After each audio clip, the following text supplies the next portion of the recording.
다음에 에스프레소 농도를 어떻게 측정을 하느냐. 에스프레소 농도는 일반적으로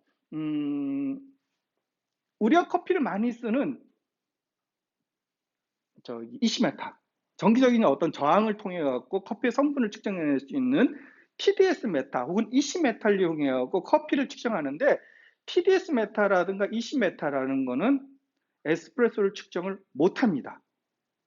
예, 첫 번째로 TDS 메타라든가 이시메타는 농도가 한 3에서 4%를 넘잖아요. 그러면은 측정되는 값의 오차율이 엄청나게 높아집니다. 예, 첫 번째 문제고요. 두 번째 문제는 더 큰 문제가 있어요. 많은 분들이 모르고 계시는데, TDS에서 맥스로 측정할 수 있는 한계는 10%입니다. 10,000 ppm이에요. 10,000 ppm 이상을 못 측정을 해요, 기계 자체가. 예. 그래갖고 그거보다 더 될 수 있는 기계들도 아주 정교한 기계들이 있는데, 그건 일반인들이 쓰기는 어렵고요. 예. 그래갖고 에스프레소 농도가 만약 10%를 넘어선다 그러면은 얘는 측정을 못하는 거예요. 아웃 오브 레인지예요. 근데 아웃 오브 레인지라고 딱 주면 좋은데 값을 줍니다. 이상한 값을 줘요. 예. 그래서 에스프레소는 이시메타는 측정을 못해요. 그래서 뭐를 하는가 하면요, 굴절계라는 리프렉트 메타라는 기계를 써갖고 농도를 측정을 해요. 이 리프렉트 메타는 빛의 어떤 굴절 각도하고 온도를 이용해갖고 그 측정하고자 하는 용액의 비중을 찾아요. 정확히는 비중을 찾아갖고, 그게 물하고의 비중 차이이기 때문에 거기에 물이 아닌 어떤 성분이 얼마만큼 들어가 있는지를 역으로 계산을 해낼 수 있는 방식을 씁니다. 농도계를 사용하는 방법은요, 농도계는 잠깐, 자, 보통 농도계는 이렇게 생겼는데요. 이렇게 생겼는데, 보통 여기가 그 금속 링이 있고 안에 유리로 되어 있는, 보통 이제 크리스탈 유리로 되어 있는 이런 형식으로 만들어졌습니다. 그래서 여기에다가 커피 액을, 우리 측정하고자 하는 액을 한 방울 떨어뜨려 딱 누르면은 값이 나와요. 예, 보통 이제 농도가 나온다고 얘기를 하는 건데요. 예, 농도가 나오는데, 이 기계를 쓰기 전에 먼저 해야 할 게 있어요. 영점 보정부터 해야 돼요.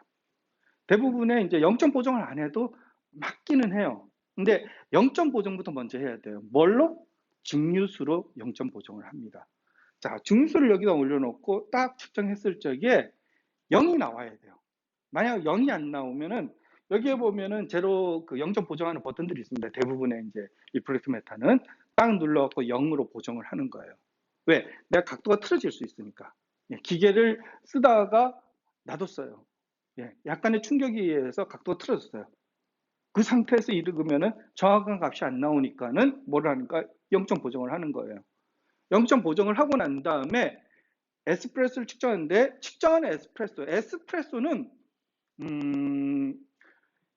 우리가 측정하고자 하는 거는 물에 녹아있는 커피의 성분이에요.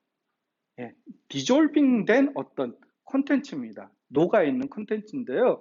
에스프레소는 디졸빙된 콘텐츠 말고 있잖아요, 안에 부유하는 물질도 굉장히 많아요. 에스프레소 저희들 그 아메리카노 만들어 갖고 이렇게 드셔보시면은 바닥에 이렇게 가루가 남는 것 보실 적이 있으실 거예요. 그것뿐만 아니고 부유한 물질들이 많기 때문에 시린지 필터라든가 종이 필터를 사용해서 먼저 측정 전에 부유물은 걸러 주셔야 돼요. 거르고 난 다음에 여기 측정 스테이지에 올려놓고, 예, 측정을 하죠. 예, 그래서 측정하는데, 대부분 한두 번 측정을 하는데요. 한두 번 측정 값은 그렇게 정확한 값은 아니에요. 측정하면 측정할 때마다 값이 조금씩 바뀌는 걸 여러분들 경험해 보실 수 있을 거예요. 그래서 보통 이건 전략이에요. 내가 어떻게 할 것인가 전략을 하는데, 제가 쓰는 전략은 한 7번 정도 측정해요. 7번 정도를 측정해갖고 최대값, 최소값은 버려요. 예, 그거는 측정 오류를 날 수가 있기 때문에 일단 최대값, 최소값은 버리고 나머지 값들에 대한 평균을 갖고 내가 이 용액의 농도라는 거를 측정하죠. 그래서 그렇게 다 측정하고 난 다음에 기계를 끄는 게 아니고 마지막으로 증류수를 한번 더 측정해 주셔야 돼요.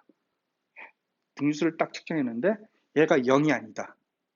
그러면은 지금까지 측정했던 데이터는 버려야 됩니다. 정확하지 않은 거예요. 그래서 다시 실험을 반복을 해야 돼요. 근데 0이다. 그럼 고민 안 해야 돼요. 근데 예상외로 기계를 쓰다 보면 있잖아요. 이게 오래되면은 값이 계속 튀어요. 할 때마다. 네, 그러면 계속적으로 측정 전후의 값이 0이 아니다. 그럼 그 기계는 이제 더 이상 못 씁니다. 네, 그럼 새 기계로 바꾸셔야 돼요. 예, 그래갖고 그런 식으로 해갖고 0점이 맞지 않으면 다른 기계 교체해갖고 보통 사용하셔야 됩니다. 그래서 이제 에스프레소의 농도를 측정하는데요. 자,